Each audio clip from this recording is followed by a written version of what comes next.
जब एतबार किसी से उठ जाए, जब एतबार किसी से उठ जाए तो फिर अगला बंदा कसम खाए या जहर, फर्क नहीं पड़ता।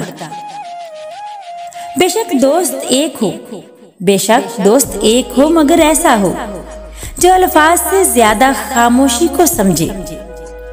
मोहब्बत